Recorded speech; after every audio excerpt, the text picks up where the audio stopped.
All right, welcome back to another edition of Optimal Self Conversations. I'm your host, Jeremy Herder. We're here to talk to incredible people who, through adversity, grit, and persistence, are forging the path to being the best version of themselves, and they give you the tools to do the same. Today, I'm absolutely honored. Met this guy a few weeks ago, was honored to be on his podcast, and thought, man, oh man, the optimal selfers out there, the listeners out there, you have got to hear from this guy. So I am honored to have my man, Taylor Morgan, on from the Captain's Lifestyle, man. Taylor, thank you for being here, brother. Jeremy, thank you for having me. I appreciate it. All right, man, let's not even waste any time, man, because your story and what you do is absolutely incredible. So let's get to it. Tell the listener, man, what is the Captain's Lifestyle? I know I know I've read several times where it says what happens in your life, you can either hold you back or become the fuel that drives you. It's all down to how you choose. So what is the Captain's Lifestyle, and how does that oppose? How can we help people today? Yeah, so the Captain's Lifestyle is it's my signature lifestyle, I guess. I created it because, well, for a few reasons, but I was a CrossFit coach, and a lot of my clients would come up to me and say, "Hey, coach, I've been coming to the gym for so and so long now. Why am I not seeing the improvement that I thought I would?" And it's either because they plateaued or whatever. And it's like, okay, well, how are you sleeping? How is your nutrition? How is your stress? And the answer would always be the same. It's like, well, I'm lucky if I get 6.5, 7 hours. My diet is okay, which, as you know, anybody who says their diet is okay usually means that it's not great. And then they're stressed out from work, relationships, whatever. And they were coming into the gym expecting that to offset the other 23 hours of a bad lifestyle. And that's just not how things work. So, based on my past 8 years of research into this realm, I understood that you have to live holistically. Like, you can't have a good life, you can't perform at your peak level if you're not sleeping, if you're not eating well, if you're not exercising. You have to optimize all of those levels. And so that's kind of what the Captain's Lifestyle is all about, is taking control of your life and understanding that everything in your life is 100% in your control, not anybody else's. You don't let the news control your narrative. You don't let your friends, even your family. You are in control of what you want to do. And it's basically understanding that, and then having the power to live in accordance with how you want to live, to design your dream lifestyle. Damn. So well said, man. I could not agree more. So from your perspective now let's go into Taylor, the man. Like, this is forged, you, again, with Optimal Self, we call it being, becoming the best version of you. And, man, when I met you, dude, that's all I saw. I was like, man, this guy is optimized every aspect, including those of you guys that are listening to this and not getting the visual. His beard is unbelievable. So turn to the side. Like, unreal, man. Like, you have optimized. You are. I should have curled the mustache for this. The curled mustache, man. It's the whole package, bro. I absolutely love it. But talk to us, man, about where was this born out of, man? Where does it come from to build you, like the man that we get to see and learn from today? Like, how did that get built? Yeah, well, similar to your story, because we had a podcast earlier, it came through failure. I had to fail to understand the path forward. And so for me, my failures were, first, I failed the Scout Sniper screener when I was in the Marine Corps. So after high school, I joined the Marine Corps for 4 years, served as a machine gunner. Didn't like that. There was some leadership issues that I wanted to get away from. And I consider myself a high achiever. And the people who I was surrounded with and who I saw there with me were not peak performers. I joined the Marine Corps because I thought they were the best of the best. To me, that was not the case. And so I wanted to get to the next level. And then, so when I saw a flyer for the sniper platoon tryouts, I was like, that's it. That sounds like what I need. So me and a couple buddies Did that together, started with like 50 some odd people. It was a week long, so Monday through Friday, of basically torture, mental and physical torture.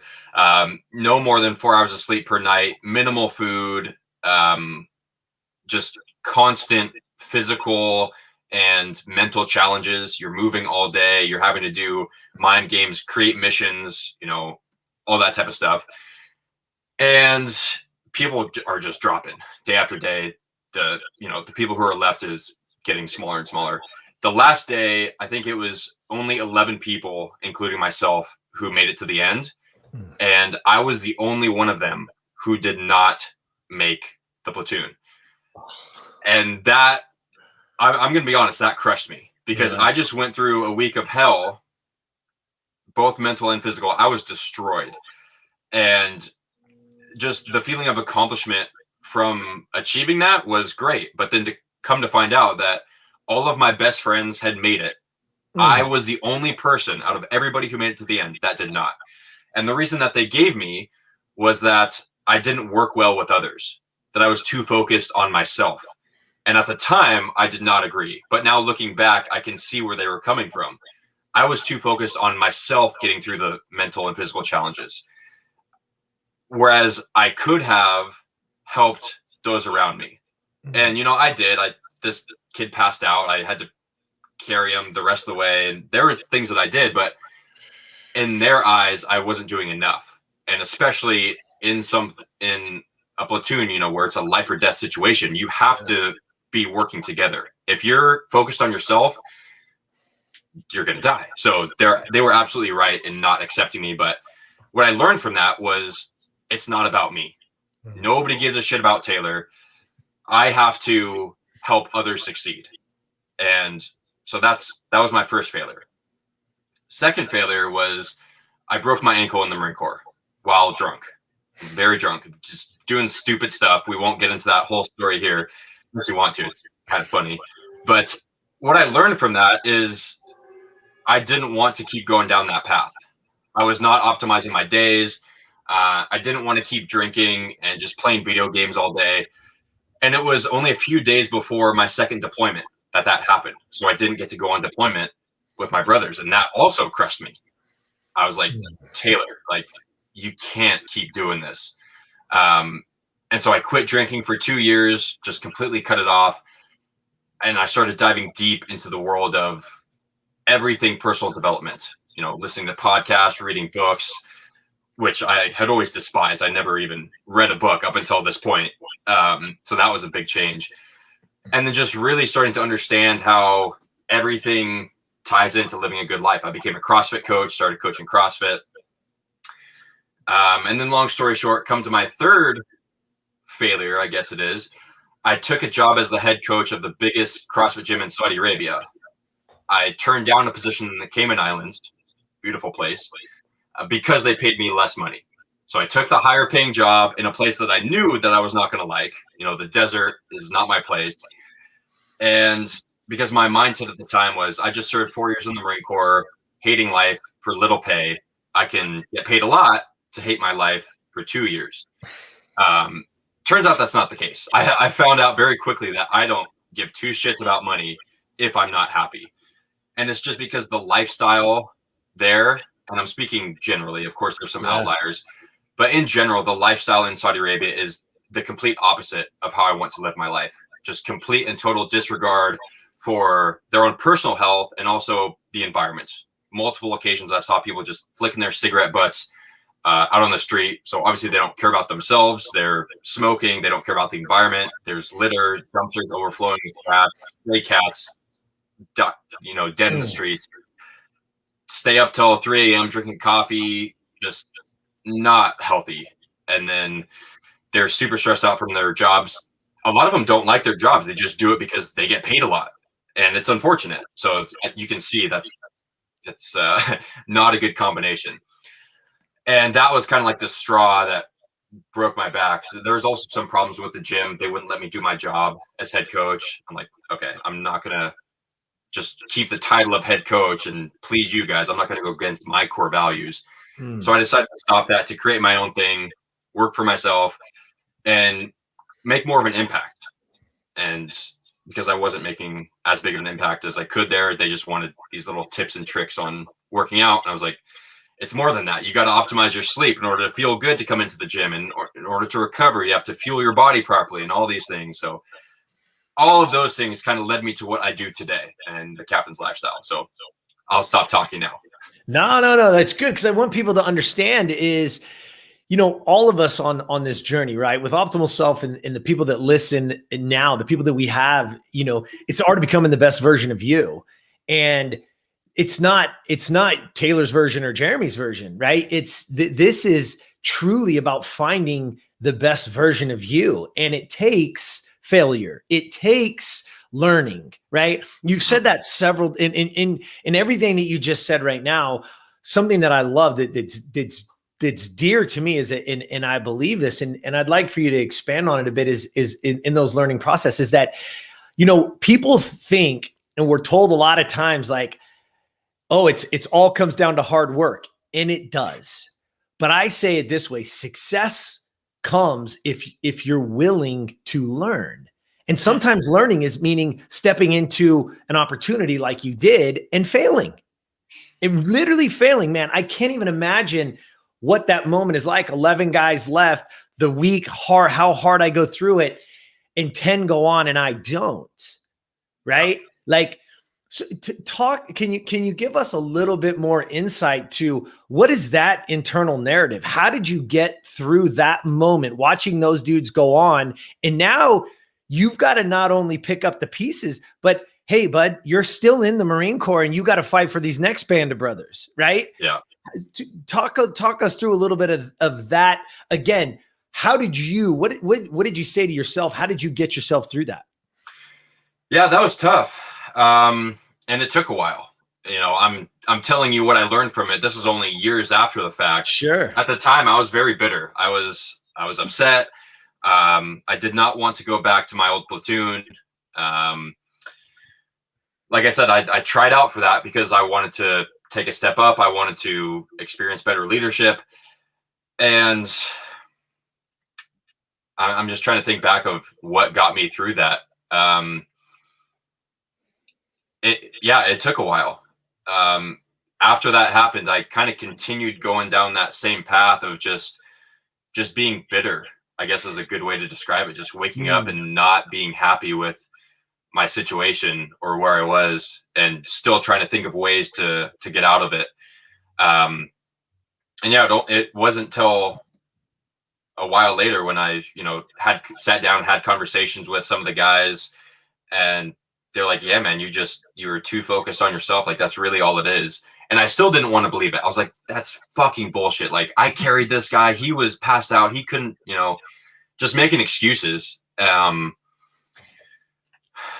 And so I think part of what allowed me to accept that was just going down this path of personal development and understanding that, things happen for a reason, and you only fail if you don't learn anything from the experience. Right. So I guess at one point I just decided to stop playing the victim and blaming them for not letting me in, and just accept the fact that I was not good enough, which is a blow to your ego for sure. Yeah.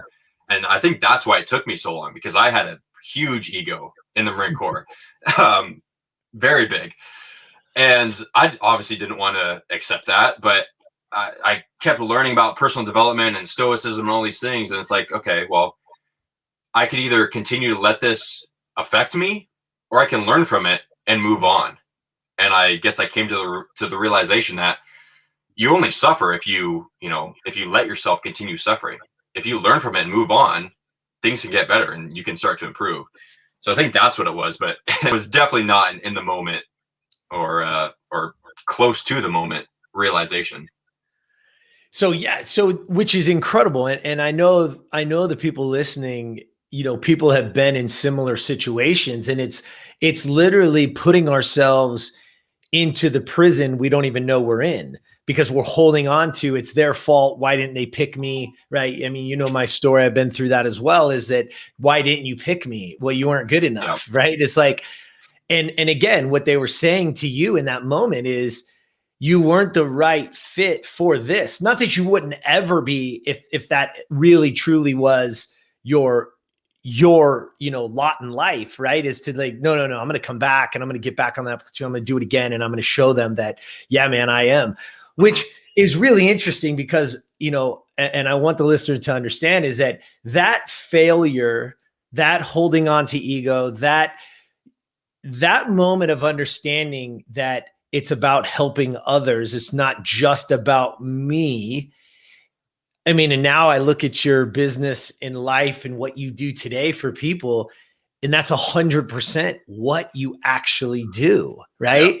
And so that lesson is not only learned, but that wasn't the impact you were meant to leave. It wasn't for you to be on that sniper team and all those things. I mean, in my estimation, knowing you now is putting you in the position that you are today. And so, I want people to really get a good sense of who you are today. And you shared this before, and I've heard you talk about it several times, doing research and getting to know you. And it's the rite of passage. And man, the way you explain it and talk about it is so beautiful. So give it to the listener, man. Like what exactly is rite of passage? Where does it come from, and how does it impact our lives? Yeah.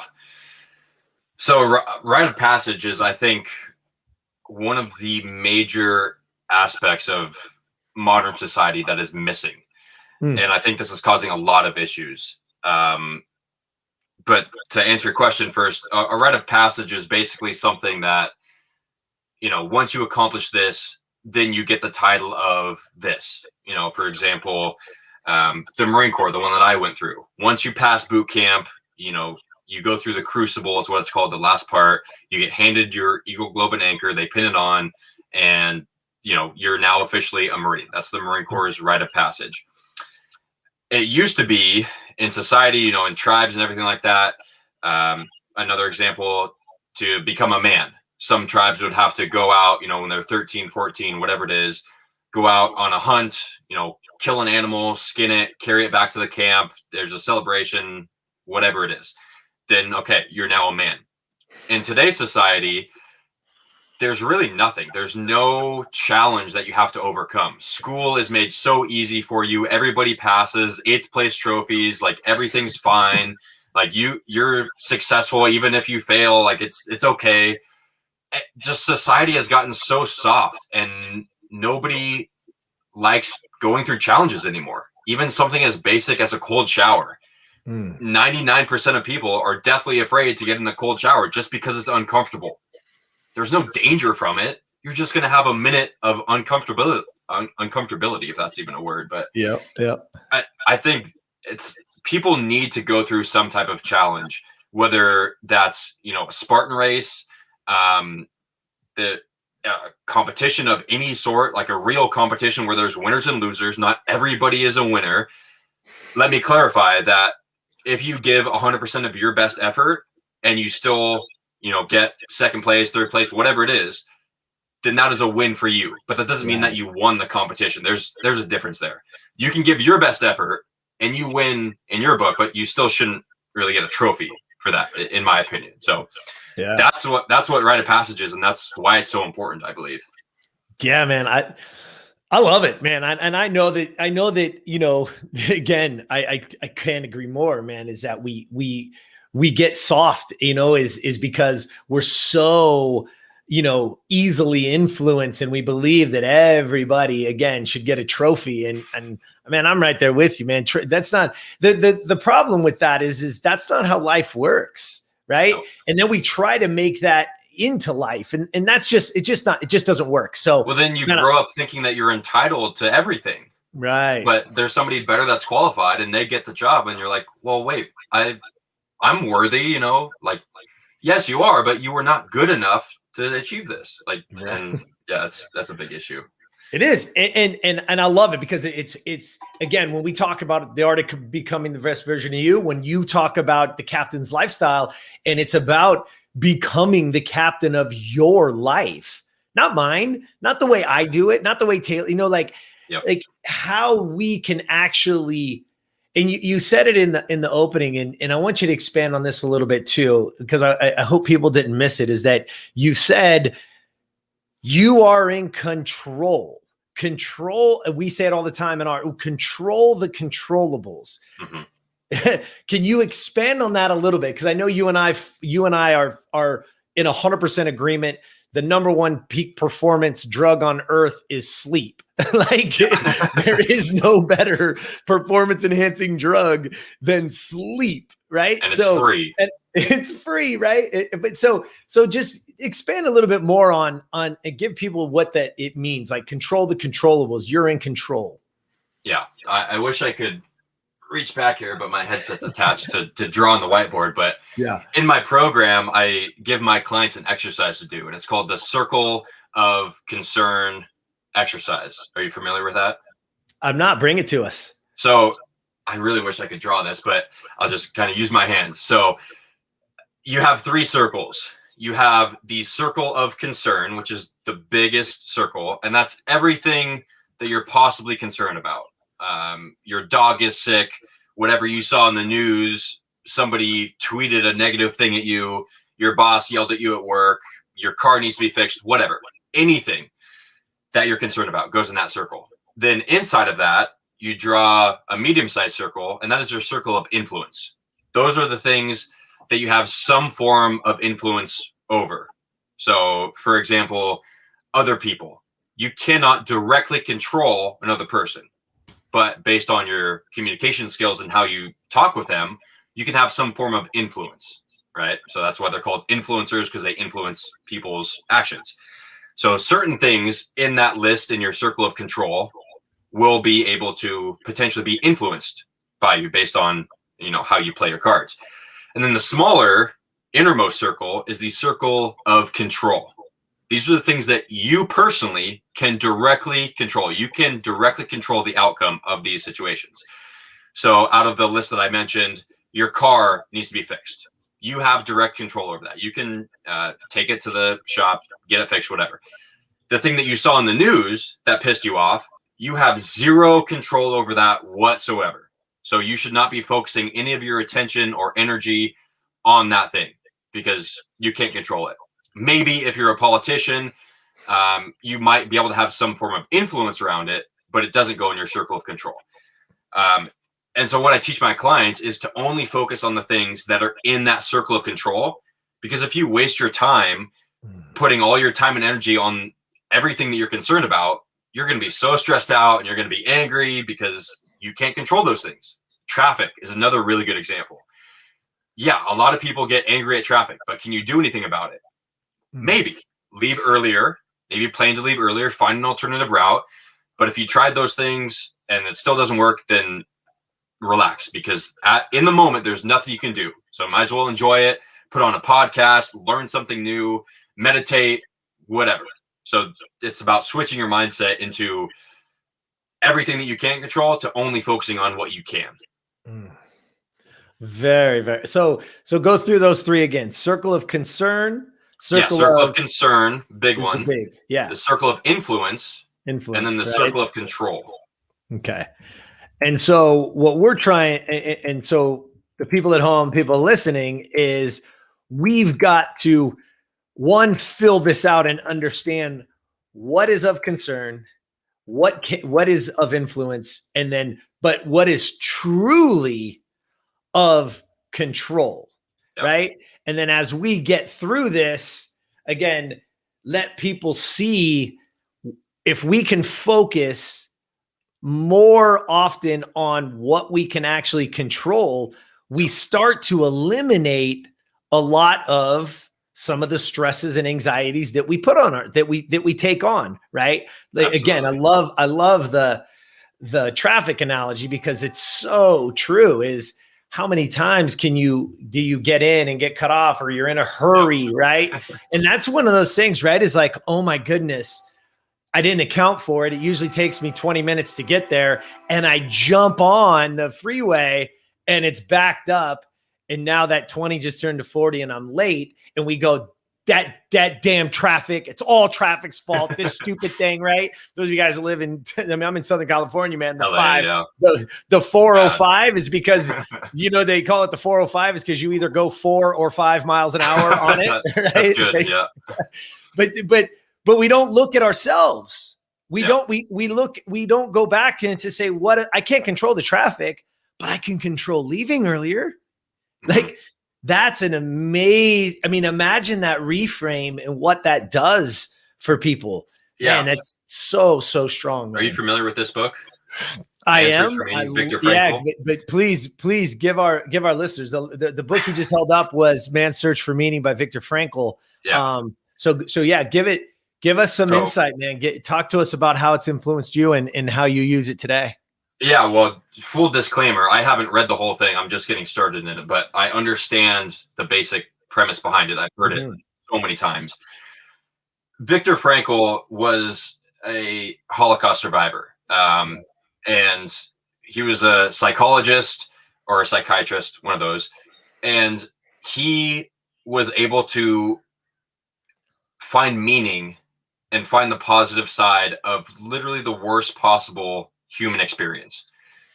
So I don't want to give too much away from the book, but if you're sitting in traffic and you get so upset that you're sitting in traffic, it's just all about perspective, right? Like, sitting in traffic, one, there's nothing you can do about it, and except leave early, whatever. But in the moment you're in traffic, there's nothing you can do.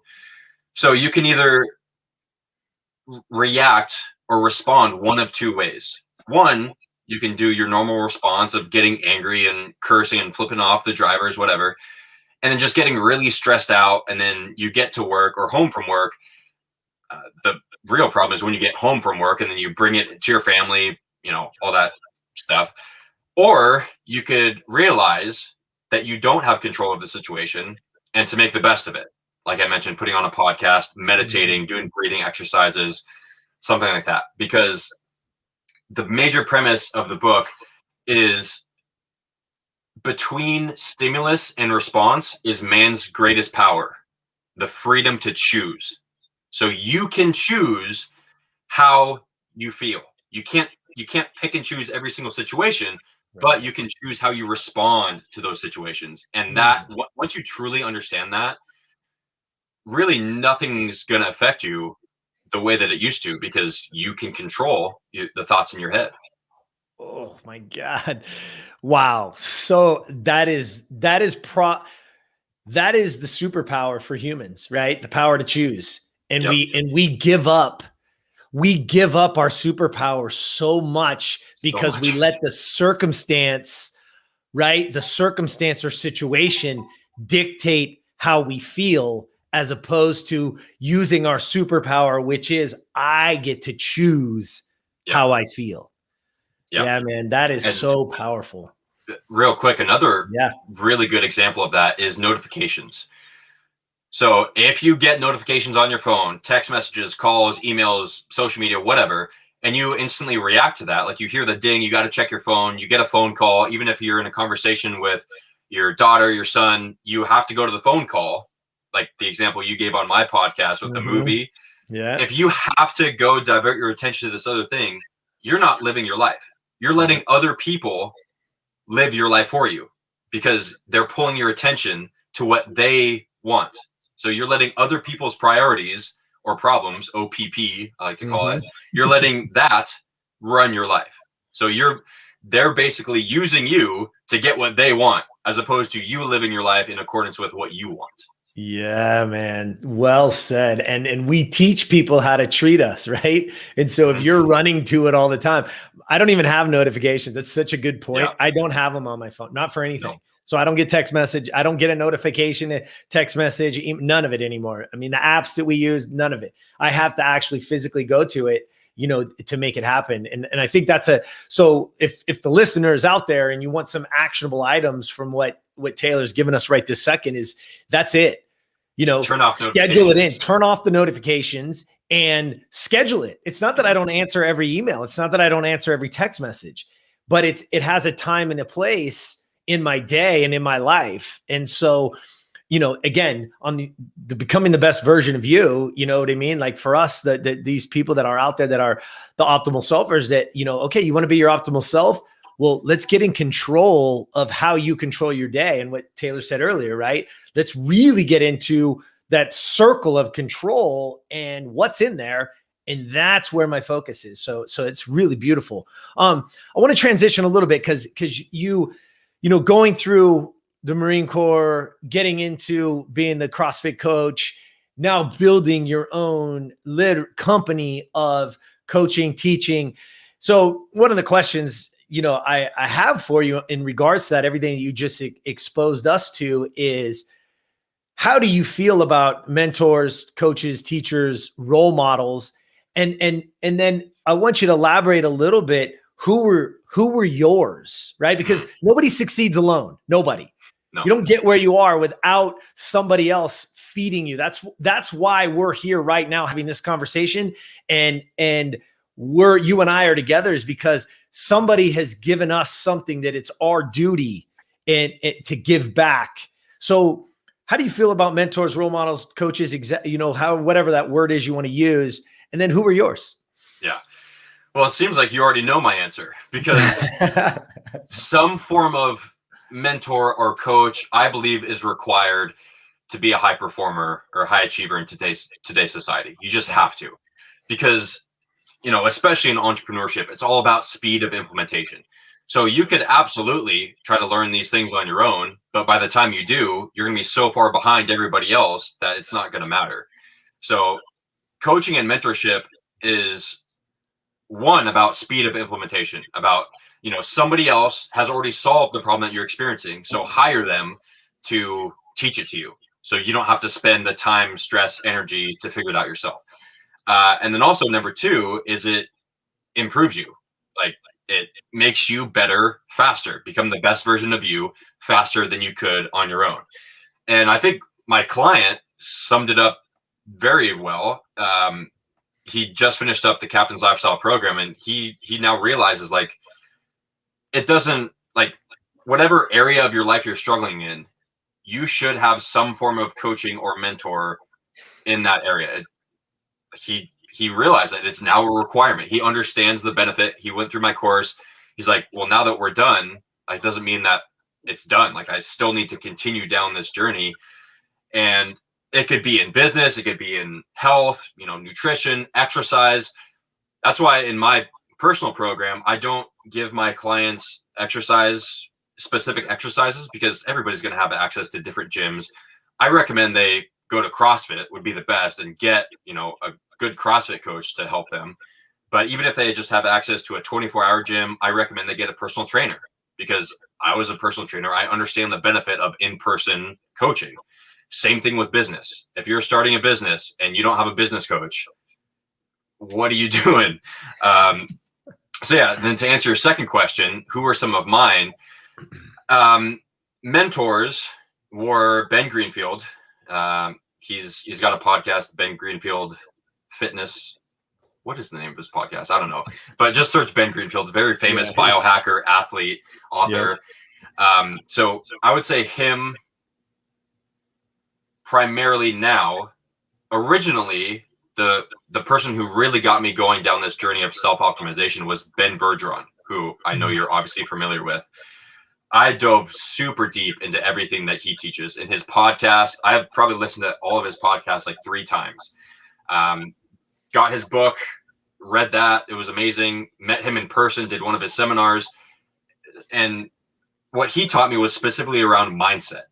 Was a lot of this, that I'm talking about now, about how it's up to you. You control how you spend your days, how you spend your time. It's not, don't give excuses. Nobody else's fault but yours.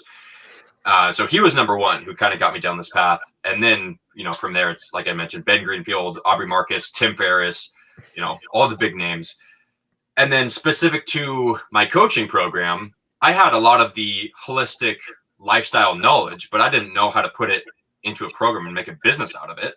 Mm-hmm. So I hired multiple business coaches. I did 2 programs at the very beginning of my journey. And then I currently have a business coach, and all of these investments cost multiple thousands of dollars. They're not, cheap investments. And that's part of what I tell my clients. Like, if you're investing in yourself, you shouldn't think of that as an expense. I released a podcast a few months ago that gives a formula for buying decisions. So step one, first you have to figure out your goals. So what is it that you want? What do you want to achieve, accomplish, all that stuff? Once you have that in mind, come up with what obstacles or problems are standing in the way of you accomplishing those goals, or what's holding you back from achieving those faster. Once you have the list of your goals, the list of your problems, then once you're faced with a buying decision, instead of thinking about the monetary cost of it, think, okay, what is this? What problem does this product or service solve? And then think of, okay, what is having that problem solved worth to me? Not monetarily, but think of how much time, energy, stress it's going to save you. Once you know that answer, the money shouldn't really matter, because if it gets you to your goal faster, it doesn't really matter the cost of it, because the value of it that you're going to get from it will be worth the cost. So it doesn't matter if thousands of dollars, hundreds of dollars, if it solves a problem that you need to be solved to move you closer to your goals, you just buy it. It's an investment in you. It's not, it shouldn't be thought of as an expense. 100%, man. We talk about this all the time. People look at things as a cost. It's like, oh my gosh, that's going to cost $10,000. Like, oh, it's going to cost 15, 20. I mean, what are you getting from that $10,000? Well, hold on. Here's the thing is you're right. But what people are missing is they look at it as of a cost because they don't believe in themselves.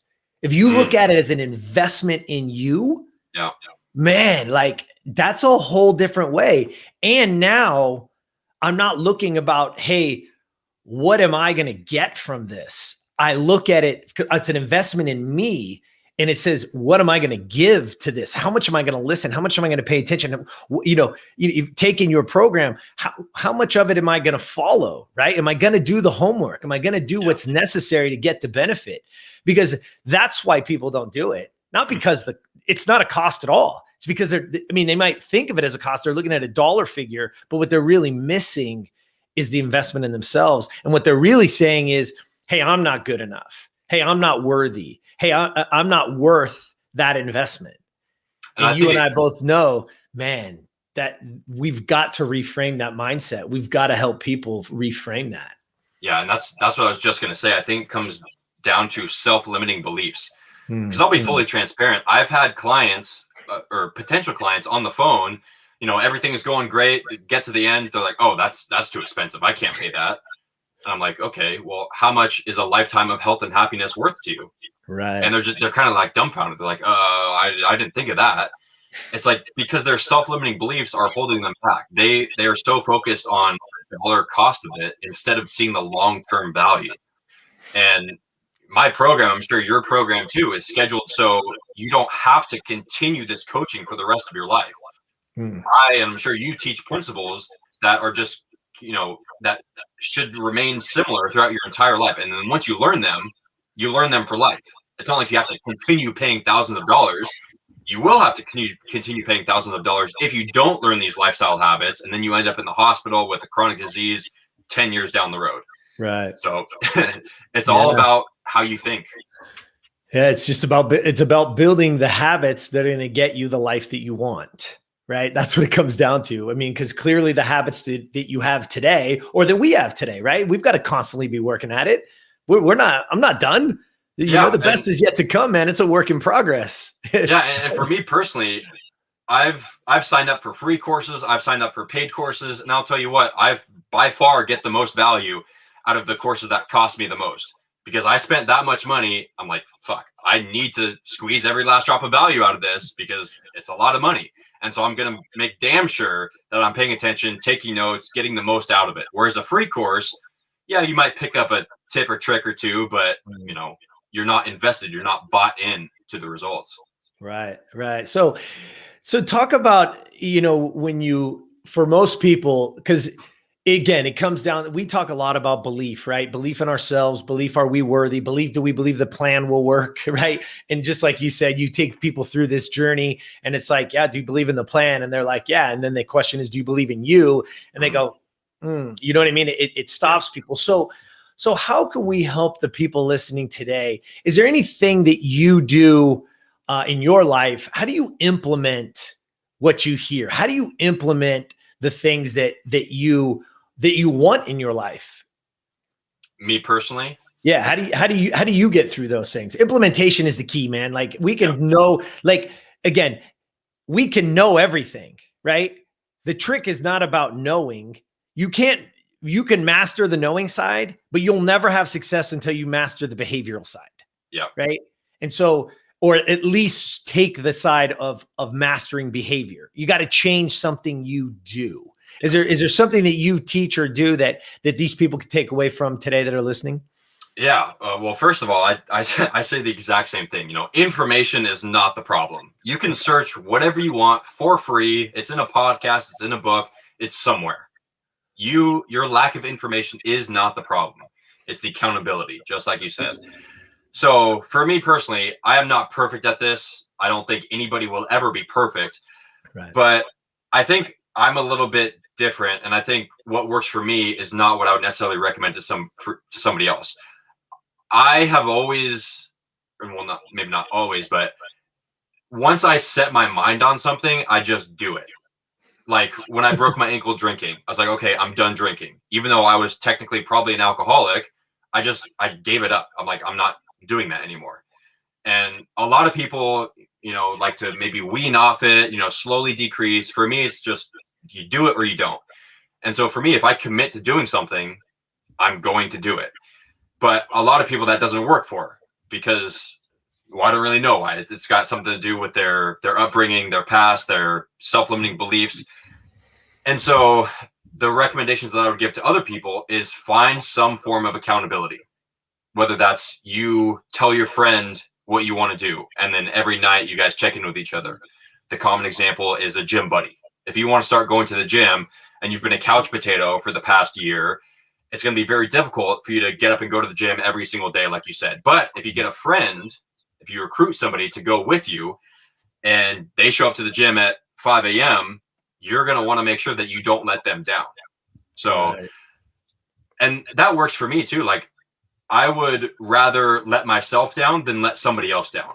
If somebody else is counting on me for something, you better be damn sure that I'm going to come through, because I would not want to ruin that relationship. Yeah. So that's what I would recommend, is finding some form of accountability. I love it. I love it. That's such a great, I hope people understand that is, again, just like we talked about, you can't do it alone. You need mentors, you need those. And even the people that you said, it's not like those people are coming to your house and teaching you. It's like, no, I'm seeking them out and I'm finding things, podcasts, books, right? It's all there for you. And then again, accountability, one of the things that we always say here is that, the moment you take responsibility for everything in your life, you unlock the power, your personal power, to have anything in your life. And so you said it very well right there, is look, you figure out what you want. You made a very good, and Michael Jordan said this very, very famously. What you just said is, he's like, once I made a decision, I never thought about it again. And that is a powerful, powerful place to be. See, most people don't make the decision. They think they do, but even they're at like 98%, 99%. Yeah, but guess what? That's what I should have said. The 1%. Make the decision. Yes. You have to, right? It's because once you make the decision, everything becomes easier. It's either a yes or a no. If you're in your head about it, maybe I'll go to the gym, maybe I'll go tomorrow, just decide. If you don't want to go to the gym today, fine, don't go to the gym today. But then don't beat yourself up that you didn't go. Make the decision, be okay with it, and then commit to going tomorrow. Yeah. And this is another reason why I'm so, I guess I think about, I'm stingy with my promises, because if I promise something, that's like, it's going to happen. So, back in when I was growing up, people would say, "Oh yeah, do you promise?" It's, just being cute or funny. Like a girl would say, "Oh yeah, do you promise?" As no, like I can't promise that. I'm not going to promise that because I don't have control over the outcome. And so, I was the weird kid who's, like that. But I really believe that if you say you're going to do something, you should do it. That's so good, man. It reminds me of something Steve Jobs said, is that, he was when they were at Apple, like he was more proud, not of the products that they produced. He was more proud of the things they said no to. Because every time you say yes to something, you're saying no to other things. And so determining what you say yes to, just like you said there in the way, determining what I promise, I also have to be very stingy with what I say yes to. And I hope people heard that, man. Tay, that was amazing. Because here's what it is that the things that you say yes to, you're saying no to other things. But again, when I make a decision, it makes saying yes or no to whatever comes at me very easy, because I just go, wait, is it in alignment with that goal? Wait, I want to be 6% body fat and I want to stand on a stage, you know what I mean? And win this competition. Okay, well then, will that Oreo cookie get me closer or farther away from that goal? Right? It's real easy to make that decision at that point, if that's your true goal. You see, most people don't make that my true goal. They go, yeah, I kind of want to step on that stage. It'd be fun to do that. Bullshit. Don't even say that, because you haven't made a decision. So now when that Oreo shows up, you're going to be like, oh no, that's way more important. Right. Yeah. And I say that in easy things like that, right? That's an easy way. But I hope every listener out there pay attention to this one, is that's happening every day in your life. And it's keeping you from the best version of you. It's keeping you from living your captain's lifestyle. And man, that's just, man, powerful stuff, dude. I love it. I love it. I want to get some quick hitters with you. And these are just 2 words.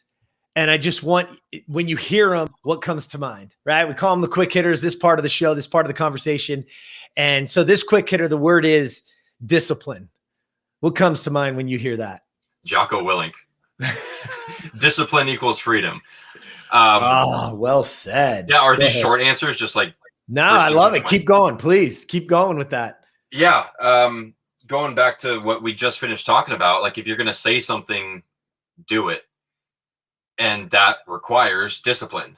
And I think in order to have discipline, going back to the rite of passage, you have to put yourself through challenging situations. Nobody has discipline if they just lived in a soft, cushy environment their whole life and never had to do anything hard. That's why, all these rich people who inherited their money, the kids of billionaires, for example, if they didn't teach them well, they go through something minuscule that you and I wouldn't even bat an eye at. And it's like the end of the world for them, because they had never been through a tougher situation than that. And they don't have the discipline to get through it. So yeah, for me, discipline, just like Jocko Willink's, catchphrase is discipline equals freedom. The more discipline you have with anything, with your diet, the more disciplined you are with your diet, the better you'll feel, the better you'll look. The more disciplined you are with your sleep, same thing. The better you'll feel, the better you'll look. Everything comes down to first doing it, so the discipline, and then consistency, doing it time and time again. Yeah. Well said. Well said. All right. Our last word of quick hitters is impact. How does that hit you? What comes to mind? Impact, I think Tom Bilyeu, with his company Impact Theory. But why? So he's another one of my mentors, and I resonate with him because he's trying to change the world. He's trying to make a positive impact. And that's one of the big reasons why I created the Captain's Lifestyle and why I work with social entrepreneurs, is because I believe that in order to be truly happy and fulfilled and live a successful life is by creating some form of positive impact. whether that's in your community, with, strangers like we're doing, meeting people, helping them get better, whether that's improving the environment, making some form of positive impact is required for a healthy, happy, fulfilling life. If you are in business for yourself, I don't think you can be happy. If you're not giving back in some way, shape, or form, you're missing the point of life. Man, I love it. I couldn't agree more, man. It's everything. It really is. I mean, just you and I having this conversation, man, it's going to live hopefully forever. And, hopefully somebody sums upon it and they get some value from it. They can take it with them. So if people want to get a hold of you and they need some captain's lifestyle in their life, man, how do people go about getting a hold of you, Tay? Yeah, it's just the Captain's Lifestyle. Search it. Got a podcast, website, social medias, all that stuff. Probably most active on Instagram. So at the Captain's Lifestyle on Instagram. But, if you want to get in touch with me personally and you have, or for sure I'll see it, Taylor at thecaptainslifestyle.com is my email. Perfect. And we'll put that all in the show notes and get that out to everybody. So, man, dude, thank you so much. Again, discipline equals freedom. I mean, I love your rite of passage. Man, the impact that you're having on the world, bro, is second to none, man. Keep it going. I'm honored that we got to share this time for you and that our listeners got to hear from you, man. Your story is incredible, but what's more incredible is what you're doing to give back and bring people up. So, man, appreciate it, dude. Thank you for being here. Thanks for coming on. I look forward to many, many more conversations. 100%. Yeah, this Cool. is going to be a continued relationship for sure. And thank you again for having me. Yeah, dude. All right, man. Thanks, guys. Give it a listen. Again, everything will be in the show notes, man. Get out. If you need more of the Captain's Lifestyle, make sure you reach out to Taylor. And again, this thing will be live on YouTube as well. So if you're catching on YouTube, leave us some comments and let us know what you think. Other than that, man, until next time, get out there and be the best version of you.